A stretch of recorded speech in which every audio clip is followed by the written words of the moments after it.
नमस्कार, सुदर्शन न्यूज देख रहे हैं आप। समय है जवाब तो चाहिए का। मैं आपके साथ आशीष प्रमोद गोस्वामी। दुनिया जल रही है।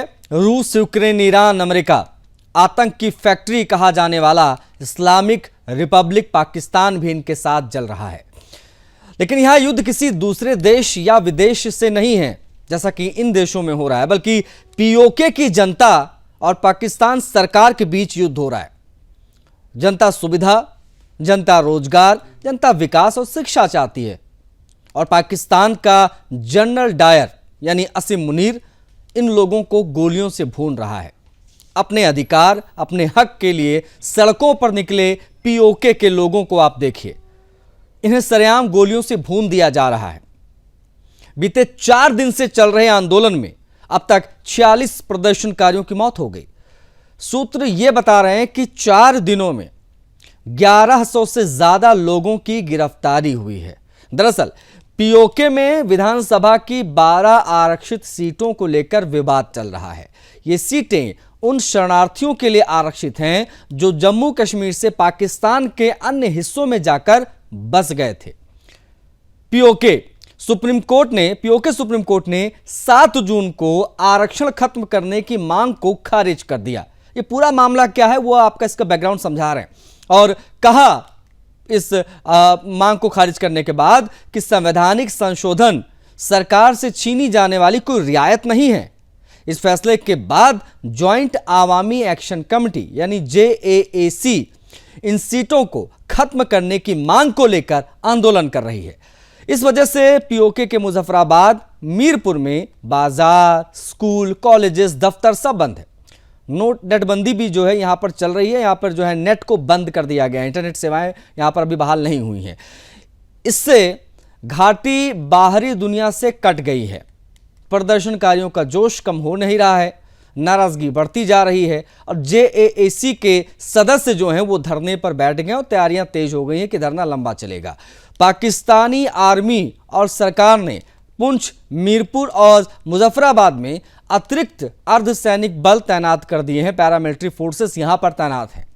इनमें रेंजर्स भी हैं, फ्रंटियर भी हैं। ये तमाम जवान इसमें जो है शामिल है। प्रशासन ने प्रदर्शन समर्थक JAAC इन नेताओं के, जिनमें नाम आपको बता देते हैं, एक शौकत नवाज मीर है, एक ख्वाजा मेहरान है, और अन्य जो है नेता उनके ऊपर राजद्रोह का मुकदमा भी दर्ज कर लिया गया, केस दर्ज हो गया है। अब सरकार अर्धसैनिक बलों का खौफ दिखा रही है, आंदोलन को चलने की कोशिश हो रही है। सरकार ने 5 जून को JAAC पर आतंकवाद विरोधी कानून के तहत प्रतिबंध लगा दिया था। इसके बाद से इलाके में तनाव लगातार बढ़ने लगा। रावलकोट में JAAC नेता उमर नजीर कश्मीरी ने सरकार और आर्मी के खिलाफ भाषण भी दिया था। वे पिछले हफ्ते से छिपे हुए थे। उन्होंने घाटी से सुरक्षा बलों को हटाने की मांग की थी। वहीं पीओके में नेटबंदी के बावजूद भाषण लाइव हुआ। लाइव टेलीकास्ट के लिए स्टारलिंक इस्तेमाल का शक है। जी हां, पीओके में आम लोगों की मुश्किलें बढ़ गई हैं। दवा, खाद्य सामग्री तक की किल्लत यहां हो रही है। बाजार बंद होने से जनजीवन यहां का अस्त व्यस्त है। पीओके संकट पर लंदन और न्यूयॉर्क तक में पाकिस्तान के खिलाफ विरोध दर्ज हुआ है, यह भी आपको बताते चले। गिलगित बल्तिस्तान के बाद 27 जुलाई को पाकिस्तान के कब्जे वाले कश्मीर यानी पीओके में विधानसभा चुनाव भी होने हैं। पीओके की विधानसभा में कुल 53 सीटें, इनमें से 45 सीटों पर सीधे चुनाव होगा, जबकि 8 सीटें महिलाओं, तकनीकी विशेषज्ञों और जो स्कॉलर्स हैं, मजहबी स्कॉलर्स हैं, इनके लिए आरक्षित है। इसी को लेकर पूरा बवाल मचा पड़ा है। लेकिन जो पाकिस्तान हमारे कश्मीर पर कब्जा करने की रोज साजिश रचता है, कस्में खाता है, वो अपने कब्जे वाले कश्मीर में अपने ही पुलिस से अत्याचार करवा रहा है, गोलियों से अपने ही लोगों को भुनवा रहा है, लोगों को गोलियों से मारा जा रहा है। आप तस्वीरें देख सकते हैं किस प्रकार की क्या स्थितियां वहां पर बनी हुई हैं। जहां हमारी जम्मू कश्मीर विकास के पथ पर सर पर दौड़ रहा है, वहां टनल बन रहा है, वंदे भारत ट्रेनें चल रही हैं, लोगों को पर्यटन से रोजगार मिल रहा है, स्वास्थ्य, शिक्षा, विकास, इसके नए आयाम दिखाई दे रहा है। देखिए तस्वीरें ना, ये पीओके नहीं है, गलती से समझ मत लीजिएगा, ये हिंदुस्तान है। ये विकास हम आपको दिखा रहे हैं। ये भारत का कश्मीर है, और उधर जो पाकिस्तान ऑक्यूपाइड कश्मीर है वहां के हाल हमने आपको बताए, तस्वीरें हमने आपको दिखाई। खैर, पीओके की तस्वीर जो है बगल में, वो बिल्कुल पूरी तरीके से उल्टी है। वहां लोग आटा, दाल, दूध के लिए सड़कों पर आंदोलन कर रहे हैं। शिक्षा के नाम पर मदरसा, रोजगार के नाम पर भारत में घुसपैठ, आतंकवाद फैलाना पाकिस्तान वहां के लोगों से करवाता है। और जब जनता राशन पानी, दूध, दवा, बिजली, सड़क, स्कूल और कॉलेजेस मांगती है तो मुनीर गोलियां मरवा दे रहा है। अब आते हैं जवाब तो चाहिए कि उन सवालों पर जिन्हें आज हम आधार बनाया जा रहा है, जम्मू कश्मीर में विकास और पीओके में विनाश। इस पर पहला सवाल है, क्या मुनीर अपनी नाकामी छिपाने के लिए गोली मरवा रहा है? दूसरा सवाल है, जम्मू कश्मीर और पीओके के विकास से, जम्मू कश्मीर के विकास से पीओके की जनता जागरूक हो रही है क्या, देखकर कि भाई हमारे पड़ोस में इतना अच्छा विकास हो रहा है? तीसरा, भारत तोड़ने की सजा मिल रही है पाकिस्तान को क्या? एक ये भी बहुत बड़ा सवाल है अगर हम इतिहास के पन्ने पलटे तो। पाकिस्तान विकास की जगह आतंकवाद को चुन रहा है क्या? भारत और पाकिस्तान की तुलना नहीं हो सकती। ये अपने आप में तमाम चीजें हैं जिस पे आज हम बात करेंगे इन तमाम सवालों पर चर्चा। लेकिन उससे पहले दो तस्वीरें आपको दिखाने का प्रयास फिर से करेंगे ताकि आप समझ पाएं कि क्या सिनेरियो है अगर हम तुलनात्मक अध्ययन करें। तो भैया एक बार दिखाइएगा तस्वीरें। ये देखिए, ये दो तस्वीरें हम आपको दिखा रहे हैं। जम्मू कश्मीर में एक तो आप देख पा रहे होंगे विकास, नए भारत के नए जम्मू कश्मीर को देखिए। पहली तस्वीर में विकास और रोजगार कि गंगा यहां बह रही है। दूसरी तस्वीर आप पीओके की देख रहे हैं जहां पर गोलियों से भूना जा रहा है। अब ये लोग भुखमरी, बेरोजगारी, आतंकवाद यहां पर चरम पर है। आतंकवाद के विरोध में, भुखमरी और तमाम चीज़ों को लेकर जब ये लोग सड़कों पर उतर रहे हैं तो मुनीर इनको गोलियां मरवा दे रहा है। ये पीओके की सिचुएशन है। तो ये डिफरेंस है, ये आप ताकि समझ पाएंगे कि ये क्या ज़मीन आसमान का फ़र्क है। और ये पाकिस्तानी भिखमंगे ये दुनिया भर की बातें करते हैं। और अब देखिए ये जो तस्वीरें हैं, प्रत्यक्ष को प्रमाण की क्या आवश्यकता है। जो विकास जम्मू कश्मीर में हुआ है पिछले कुछ वर्षों में, वहाँ की तो सोच भी नहीं सकते ये लोग। अगर इनको ये तस्वीरें हम ले आके दिखाएं वहाँ की भूखी नंगी आवाम को, तो वो यही समझेंगे ये विदेश है। उनको लगेगा नहीं कि ये हिंदुस्तान की सरजमी है और यहाँ पर जो है इस प्रकार का विकास हो रहा है। इस प्रकार से अब बड़ी बात यह है कि इतना आतंकवाद और तमाम चीज़ें होने के बावजूद बड़े पैमाने पर लोग पहुंच रहे हैं, इसलिए ये बहुत बड़ा विषय हो जाता है। इसलिए हमने सोचा कि इस पर बात की जाए। बैक टू बैक मार दो यार। हमने वो दौर देखा है जो वाकई में एक खुशहाली का दौर है। और वो खुशहाली का दौर, डेवलपमेंट, जो यहाँ पे हड़तालें होती थी, स्कूल बंद होते थे, पथराव होता था, गोलियों की गनगनाहट होती थी, कर्फ्यू होता था, वो खत्म हो गया। अब हमारे बच्चे जो न्यू जनरेशन है उनको वो स्लोगन याद नहीं है, उनको ये याद है हमें सुबह उठ के स्कूल जाना है। ये सारा प्रधानमंत्री मोदी जी की विजन की जो देन है जम्मू कश्मीर को। आज हम नए जम्मू कश्मीर में हैं, बदलते हुए जम्मू कश्मीर में हैं, जिसमें टेररिज्म खत्म हो गया और टूरिज्म अभी अपने चरम सीमा पे है। मैम 2-3 दिन से वहाँ के लोग चाहते हैं कि वो हिंदुस्तान के साथ रहें और हम ये चाहेंगे कि प्रधानमंत्री मोदी जी जल्द अज जल्द पीओके को भी अपने हिंदुस्तान के साथ मिलाएं। पाकिस्तान के कब्जे में जो जम्मू कश्मीर है वो हमारे देश का हिस्सा है और पाकिस्तान के गैर कानूनी कब्जे में ये जम्मू कश्मीर का हिस्सा, जिसमें मीरपुर, कोटली, भिंबर, बाग, पलंदरी, देवा बटाला और मुजफ्फराबाद का एरिया है, रावला कोट का एरिया है, वहां पाकिस्तान की हुकूमत ने, पाकिस्तान की आर्मी ने, वहां की इंतजामिया ने जुल्म और सितम किया है। हजारों बेगुनाह लोगों का कत्ल कर दिया है। पाकिस्तान की फौज ने पीओके में पिछले 1 महीने से तमाम पीओके के लोग, वहां की आवाम अपने हक और इंसाफ के लिए सड़कों पर एहतजाज कर रही है। ये जो पाकिस्तान ऑक्युपाइड जम्मू एंड कश्मीर है, उसमें जो कश्मीरी लोग हैं, जो वहाँ के रहने वाले हैं, जैसे हमारे हिंदुस्तान के कश्मीर में कश्मीरी हैं, हमारे यहाँ पे Kashmiri language, Kashmiri way of life, Kashmiri रहना सहना सब कुछ वैसा ही है जैसा कश्मीर का हिस्ट्री से चलता आ रहा है। लेकिन पाकिस्तान ऑक्युपाइड जम्मू एंड कश्मीर में क्या हो रहा है कि वहाँ पे पंजाबी पाकिस्तानी मुसलमान वो कश्मीरियों को दबा के रखना चाहते हैं, और ना सिर्फ पीओके में बल्कि गिलगित बाल्टिस्तान में भी, जो पाकिस्तान ऑक्युपाइड गिलगित बाल्टिस्तान है, वहाँ पर भी। बता देते हैं आपको कि पैनल में कौन कौन से गेस्ट हमारे साथ कनेक्ट हो गए हैं जिनसे हम बातचीत करेंगे इस बेहद महत्वपूर्ण विषय पर। कमांडर भूषण दीवान सर हैं, रक्षा विशेषज्ञ, बहुत स्वागत है सर आपका। अरविंद सिंह तेजावत जी हैं, विदेश मामलों के जानकार हैं, आपका भी बहुत स्वागत है अरविंद सिंह तेजावत जी। हमारे साथ जिया खान, राजनीतिक विश्लेषक, कनेक्ट हो गए हैं, आपका भी बहुत स्वागत है। कुछ ही देर में जो है ये देखिए सभी दिख गए हैं। चलिए चर्चा की शुरुआत करेंगे कमांडर भूषण दीवान जी से, रक्षा विशेषज्ञ जो हमारे साथ हैं। सर, पीओके में जनता पर जो एक्शन हो रहा है, जो तस्वीरें हम देख रहे हैं, जो खबरें निकलकर मीडिया रिपोर्ट्स के माध्यम से आ रही हैं, सर क्या ये माना जाए कि ये पाकिस्तान की जो आंतरिक अस्थिरता है जिसको वो छिपाने की कोशिश करता है और तमाम बातें इधर उधर की करता है ताकि इसको जो है डैमेज कंट्रोल इसका कर सके, वो अब खुलकर सामने आने लगा है और ये अस्थिरता बड़े पैमाने पर दिखाई दे रही है? Commander Bhushan Diwan sir. बेशक आशीष जी, ऐसा ही है। 1971 की लड़ाई जिसमें मुझे भाग लेने का गौरव मिला है जी सर, ये वही स्थिति दोबारा बनती जा रही है। कारण क्या है, तब भी आज भी मिलिट्री हुक्मरान थे, मिलिट्री हुक्मरान है।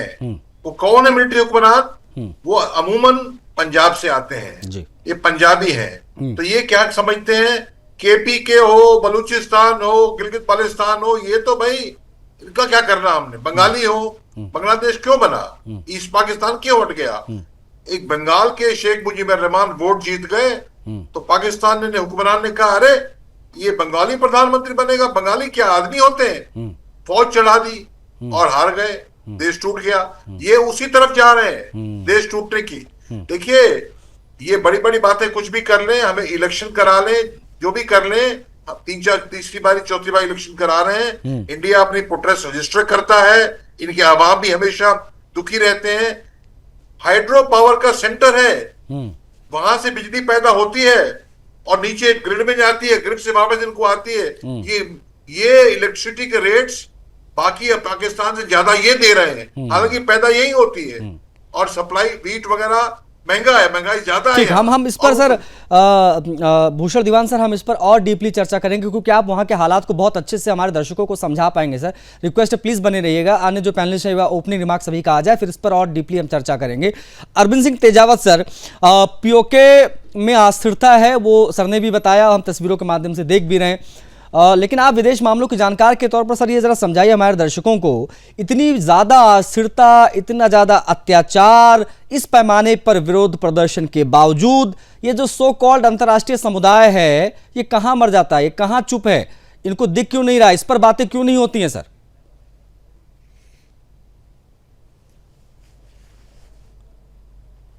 तेजावत सर, आपकी आवाज नहीं आ रही सर, एक बार ऑडियो दीजिएगा पीसीआर प्लीज, या फिर अनम्यूट कर लीजिएगा सर, आपकी आवाज नहीं आ रही। बिल्कुल आशीष साहब, उम्मीद है मेरी आवाज आ रही होगी। हाँ सर, आपकी आवाज आ रही है सर। पहली बात तो ये है कि पीओजेके में भारतीय नागरिकों पे हमले हो रहे हैं, क्योंकि जिसपे पाकिस्तान ने गैर कानूनी रूप से अधिकार कर रखा है वो वहां रहने वाले भारतीय नागरिक है। और ऐसे में अगर हमारी प्रतिक्रिया उस स्तर की नहीं होती है कि अंतर्राष्ट्रीय समुदाय का ध्यान खींचे, तो हम उन नागरिकों में जिनका धर्म भी हमारे ज्यादातर बहुसंख्यक हिंदुओं से कम है, वो जब कभी भारत में शामिल होना चाहेंगे तो हम उनको कैसे विश्वास दिलाएंगे कि जब अंग्रेजों के समय दमन हो रहा था और वैसा का वैसा दमन अभी पाकिस्तान में देखने को मिल रहा है, हम उनके साथ थे या नहीं थे? तो पहली बात तो भारत की ये कड़ी प्रतिक्रिया होनी चाहिए कि हमारे नागरिकों पर पाकिस्तानी पुलिस और सरकार द्वारा जो हमले हैं वो बिल्कुल बंद होने चाहिए, क्योंकि हमारा देश एक सेकुलर देश है और दमनकारी सत्ता नहीं है, हमारे यहाँ एक लोकतांत्रिक सत्ता है, इसलिए हमारे नागरिकों पर हम वो बर्दाश्त नहीं करेंगे। दूसरी बात ये कि ये वो शहबाज शरीफ है, जब वहां पीओजेके के लोगों पर हमले हो रहे हैं तब ये अमेरिका और ईरान की लड़ाइयां शांत करा रहे हैं जी। और इतनी बड़ी संख्या में गिरफ्तारियां होना, सैकड़ों की संख्या में गिरफ्तारियां होना कोई छोटी बात नहीं है। अंग्रेजों के समय में भी इतनी बड़ी मात्रा में गिरफ्तारियां, हत्याएं, दमन यह सब नहीं होता था, पर वह हो रहा है। और भारत को उम्मीद है कि अमेरिका कुछ कहेगा या और कोई बड़ी शक्तियां कहेगी, तो यह बिल्कुल भी नहीं होने वाला है आशीष साहब। मुझे लगता है कि ओपनिंग रिमार्क्स यही होना चाहिए, ठीक है, और यही डिबेट का डायरेक्शन। राजनीतिक विश्लेषक हैं जिया खान जी, क्या आपको लगता है कि पीओके की जनता बुनियादी मांगों को लेकर उतर रही है सड़कों पर, लेकिन उसे सुरक्षा का मुद्दा बनाया जा रहा है। और सुरक्षा का मुद्दा बनाकर अगर असीम मुनीर गोलियां मरवा रहा है इन तमाम लोगों को, तो क्या ये लोकतांत्रिक मूल्यों के खिलाफ नहीं है सर? जिया खान जी। गोस्वामी साहब, बहुत बहुत शुक्रिया मुझे इस चर्चा में शामिल करने के लिए, और आप सबको गुड इवनिंग और जय हिंद जी। देखिए, पीओके की जो वर्तमान स्थिति है उसको केवल महंगाई, बिजली बिल या किसी एक प्रशासनिक संदर्भ में नहीं समझा जा सकता। राजनीतिक विज्ञान में एक अवधारणा होती है क्यूमुलेटिव ग्रीवियंस मॉडल जी। इसके अनुसार बड़े बड़े जन आंदोलन अचानक नहीं पैदा हो जाते। ये वर्षों से जमा हो रही आर्थिक, सामाजिक और राजनीतिक शिकायतों का परिणाम होते हैं जी। तो पीओके में भी हमें यही पैटर्न देखने को मिल रहा है, जहां पर शुरुआत स्थानीय लोगों की शुरुआत जो शिकायतों की हुई थी, तो बिजली दरों, महंगाई, रोजगार, संसाधनों के उपयोग और राजनीतिक प्रतिनिधित्व जैसे मुद्दों से जुड़े थे। लेकिन धीरे धीरे अब वो एक बहुत बड़े व्यापक स्तर पर आ गई है। और जनता, आपने अपने ओपनिंग कमेंट में भी ये बात मेंशन की थी कि जो जेएसी ने 38 मांगों का अपना जो पूरा मसौदा पेश किया था, उसमें अब वो लोग एक फाइनल सोल्यूशन जैसी चीजों पर आ गए और वो सीधे सीधे वहां के अस्तित्व को ही नकार रहे हैं, जिसमें वो 12 सीटों का सवाल है। उनका सीधे सीधे ये कहना है कि हमें वो लोग जो यहाँ पर रहते ही नहीं, हमें उनके वोटों से सरकार भी नहीं चाहिए। तो ये मसला इस तरह अगर देखा जाए, क्योंकि इसमें कमांडर साहब भी मौजूद हैं और हमारे जो फॉरेन अफेयर्स के एक्सपर्ट हैं वो इसको ज्यादा बेहतर तरीके से जवाब दे पाएंगे कि इस तरीके का अगर वहां पर खुल्लम खुल्ला एक मुल्क को ये चुनौती दे दी जाए और वो इस तरीके से वहां पर अपनी सरकार भी बना देते, क्योंकि हमेशा ये सुनने में आया है कि वो बोगस वोटिंग होती थी और उसके जरिए वहां पर वो अपने लोगों को बिठाकर अपनी गवर्नमेंट बना लेते थे। तो ये बहुत बड़ी चुनौती वहां के लोगों ने पेश की है। और अब तो सवाल वहां के अस्तित्व पर भी खड़ा होता है कि क्या पाकिस्तान जो पाक ऑक्युपाइड कश्मीर का अपने आप को उनका अगुवा होने का दावा करता है, वो सच भी है कि नहीं। और मैं पाकिस्तान की गवर्नमेंट के हवाले से भी कुछ बातें कहना चाहता हूँ कि देखिए, किसी भी हुकूमत की काबिलियत का अंदाजा सिर्फ उसकी कोर्सिव कैपेसिटी यानी जबरन नियंत्रण की ताकत से नहीं लगाया जा सकता जी, बल्कि इस बात से लगाया जाता है कि अवामी रजामंदी यानी पब्लिक कंसेंट को किस हद तक कामयाब रख पाती है। और सियासी एजेंडा किसी हद तक खुद तय करती है। जब एजेंडा हुकूमत के बजाय सड़क तय करने लगे तो इसे हम गवर्नेंस स्ट्रेस और पॉलिटिकल इनिशिएटिव इरोजन की अलामत माना जाता है। और ये पूरे तरीके से दिखाता है कि ये पाकिस्तान के एक फेल्ड स्टेट होने की अलामत है। ठीक है, आप प्लीज बने रहेगा जिया खान जी। कमांडर भूषण दीवान सर, जरा हमारे दर्शकों को समझा दीजिए आसान भाषा में कि एग्जैक्टली मसला है क्या वहां पर, और ये इतने बड़े पैमाने पर गोलियां क्यों चलानी पड़ रही वहां की आर्मी को? मसला बड़ा सीधा साधा है आशीष जी। जो काम मिलिट्री हुक्मरान जो पंजाबी मूल के हैं जी, हर प्रांत में, हर रीजन में कर रहे हैं जी, वही उससे कई गुना ज्यादा दमन का काम ये पंजाबी मिलिट्री हुक्मरान पंजाबी मूल के एजेके में सो कॉल्ड आजाद जम्मू कश्मीर में कर रहे हैं। यहाँ आबादी खाली 6 मिलियन आबादी है, 60 लाख लोग हैं और हाइड्रो पावर का गढ़ है, बहुत सोर्सेज हैं। इनको इन्होंने पाकिस्तान ने आज तक कॉन्स्टिट्यूशनल तरीके से, लीगल तरीके से एक जिला नहीं बनाया। जिला माने जैसे पंजाब, सिंध, केपीके, बलूचिस्तान नहीं बनाया। क्यों नहीं बनाया?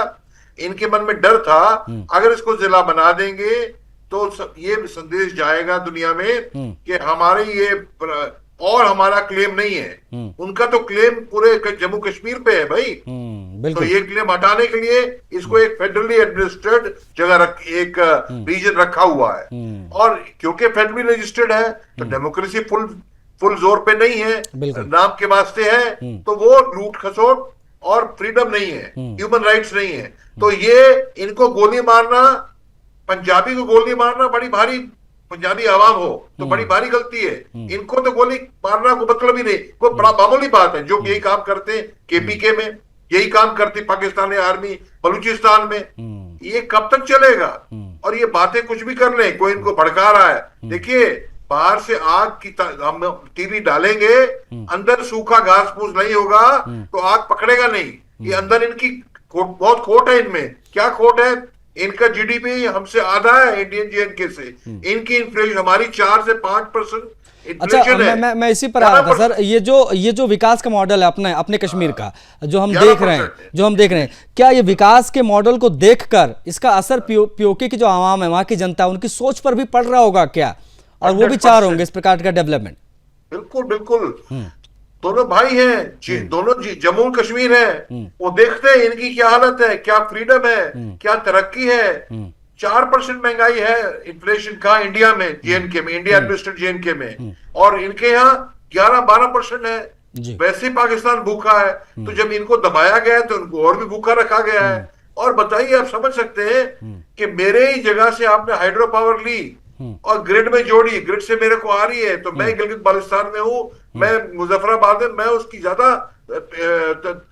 प्राइस पे कर रहा हूँ, ज्यादा कीमत पे कर रहा हूँ। ये साफ जाहिर है। और कुछ मांगे करे, ये लोकल जो रिजर्वेशन की है तो गोली दाग देते हैं। फौजी एक ही चीज जानता है, गोली दाग दो, हर सवाल का जवाब गोली दाग दो, क्यों कोई रोकने वाला नहीं है। ठीक, ओके। हमारे साथ अरविंद सिंह तेजावत सर भी है। तेजावत सर, ये जो आंतरिक स्थिति है जिसके बारे में बहुत विस्तार से बता रहे थे अभी हमारे साथ रक्षा विशेषज्ञ भूषण दीवान सर, आपको लगता है कि ये जो सिचुएशन है, आंतरिक स्थिति, वैश्विक दावे जो हैं पाकिस्तान के और जो उनकी छवि है सो कॉल्ड, वो अब बहुत ज्यादा प्रभावित होने लग जाएगी आने वाले दिनों में? इस प्रकार की खबरें आने लगी बाहर तो बड़े पैमाने पर। अरविंद सिंह तेजावत सर। जी बिल्कुल आशीष साहब, पाकिस्तान की अंतर्राष्ट्रीय छवि तो प्रभावित होगी, पर सबसे वास्तविकता ये है कि दरअसल पाकिस्तान के विरोध में वहां जो पाकिस्तान ऑक्युपाइड जम्मू और कश्मीर है, उनके लोगों की जितनी जन भावनाएं उनके विरोध में है, शायद हम उसका आकलन, या खासकर अंतर्राष्ट्रीय मीडिया उसका आकलन कमजोर तरीके से करता है जी। क्योंकि अगर आप उन लोगों की मांगे देखेंगे तो बहुत ही आश्चर्यजनक करती है। पूरी की पूरी वो मांगे हैं जो भारत सरकार की मांगे हैं, जिसमें से एक बहुत ही जबरदस्त मांग है कि ये जो खासकर जम्मू कश्मीर की बाउंड्री पे जो पाकिस्तानी फोर्सेज है उनको हटाया जाए। उन्होंने भारतीय फोर्सेज के बारे में ये बात नहीं कही है, बिल्कुल। उन्होंने कहा है कि पाकिस्तान की फोर्सेज हटाए, जिसके लिए भारत काफी डिकेड से मांग कर रहा है। बाद में वो क्या कह रहे हैं, जैसे अटल टनल बनी हुई है, भले ही उन्होंने अपनी मांगों में जो 30 सूत्रीय उन्होंने मांग सौंपी थी, भले ही उसमें उसका जिक्र नहीं किया हो अटल टनल का, पर उन्होंने यह जरूर कहा है कि वैसी की वैसी टनल पाकिस्तान में होनी चाहिए। इसके अलावा महंगाई, इंफ्रास्ट्रक्चर, तमाम मुद्दे, मुआवजा, लोगों को जेल से मुक्त करना, वो तो है ही, पर बहुत सारी, कम से कम 3-4 मांगे ऐसी है जो एक तरफ से पाकिस्तान की प्रभुसत्ता को सीधी सीधी चुनौती है, वहीं दूसरी तरफ ये बनाते हैं कि हमें खाली इस इंप्रेशन में नहीं रहना चाहिए कि वहां बहुसंख्यक आबादी अगर मुस्लिम है तो वो भारत में शामिल नहीं होना चाहती है, या क्योंकि समय बदलता है और एक वक्त ऐसा जरूर आता है, क्योंकि अगर आप देखेंगे कि भारत विभाजन के समय भी, खासकर हम अगर बलूचिस्तान ले, खैबर पख्तूनख्वा ले, सिंध ले, तो इनका वोटिंग परसेंटेज बहुत कम था तो भारत से अलग होना चाहते थे। जैसे कि दीवान साहब ने कहा कि जो पंजाबी जो लोग थे, उन वहां पे जो वोटिंग हुई वो भारत विभाजन के पक्ष में था। तो वैसे तो भारत विभाजन भी जस्टिफाइड नहीं है, पर अब क्योंकि पाकिस्तान एक जिंदा हकीकत है, पर बात यह है कि वहां के लोगों की अगर भावनाएं समझें तो वो बहुत कुछ भविष्य में भारत के पक्ष में झुकती हुई नजर आती है। ठीक, ओके। जिया खान सर, आप राजनीतिक विश्लेषक के तौर पर हमसे जुड़े हुए, जरा बताइएगा वहाँ की स्थिति के बारे में। हालांकि आपने शुरुआत में काफ़ी चीज़ें स्पष्ट की, लेकिन ये जो पाकिस्तान में आरक्षित सीटों का विवाद है, क्या ये अब घोषित कर देना चाहिए या खुलकर कहा जाना चाहिए कि अब सरकार बनाम जनता की लड़ाई में तब्दील हो चुका है? देखिए गोस्वामी साहब, ये 12 सीटें ही काफी हद तक तय कर देती है कि वहां पर गवर्नमेंट किसकी बनने वाली है। और ये बार बार ये हमें सुनने को भी मिलता है कि वहां पर बोगस वोटिंग के जरिए अपने लोगों को चुन लिया जाता है और गवर्नमेंट में उनकी पूरी तरीके से दखल अंदाजी रहती है। तो ये वहां की आवाम ने इस बार बहुत जबरदस्त फैसला लिया है, और अगर वो इस पर कामयाब हो गए तो जैसा कि बात इसमें सभी बुद्धिजीवियों ने यह बात कही है, तो अगर वो ये करने में कामयाब हो गए तो काफी हद तक पीओके को भारत में लाने का मुझे लगता है रास्ता भी साफ हो जाएगा, क्योंकि वो पूरे तरीके से उनकी प्रेजेंस को नकार रहे हैं। और जहां तक विकास की बातें हैं, मुझे भी अपने शुरुआती दिनों में जम्मू में काफी इलेक्शन के टाइमिंग में रहने का मौका मिला, तो जम्मू को काफी बारीकी से हम लोगों ने भी देखा है। जहां तक विकास का डेवलपमेंट की बात की जाए तो जेएनके और पीओके का कोई एम्पिरिकल एविडेंस तो नहीं है मेरे पास, लेकिन जो जेएनके का और वहाँ की आवाम से जो यहाँ का कनेक्ट है वो बहुत ही काबिले तारीफ है। और सरकार ने बहुत पूरे तरीके से कोशिश की है कि वहाँ पर हर तरीके का विकास संभव हो सके। मैं एक छोटा सा एग्जांपल देना चाहता हूँ। सर, हाँ। खास तौर से हम ये देखते हैं कि इंजीनियरिंग और मेडिकल की फीस कितनी ज्यादा होती है। आमतौर पे एक मिडिल क्लास आदमी के लिए अफोर्ड करना मुमकिन नहीं होता है। बिल्कुल सर। लेकिन सरकार ने स्कॉलरशिप के जरिए वहाँ के स्टूडेंट्स को ये सहूलत मुहैया करवाई और पूरे भारत में वहाँ के स्टूडेंट्स भारत के अलग अलग शहरों में पढ़ने जाते हैं और वो कामयाब होकर देश के विकास में भी अपनी भागीदारी निभा रहे हैं। तो हर तरफ सरकार का वहाँ पर पारखी निगाह है और वहाँ की आवाम को बहुत अच्छे से अपने तरफ नहीं, पाकिस्तान के उस मॉडल की बात होनी जरूरी है जो विकास की जगह पर बंदूक को चुनता है, और ये जो है बड़े पैमाने पर उसका असर आज हम देख भी पा रहे हैं धरातल पर। एनीवेज, आप सभी ने समय दिया, बहुत आभार। Thank you so much Karan Bhushan Diwan sir, thank you so much आपका, कमांडर भूषण दीवान सर, अरविंद सिंह तेजावत जी और जिया खान, आप सभी का बहुत आभार। उस चर्चा में मेरे साथ इतने, आज्ञा दीजिए, जय हिंद।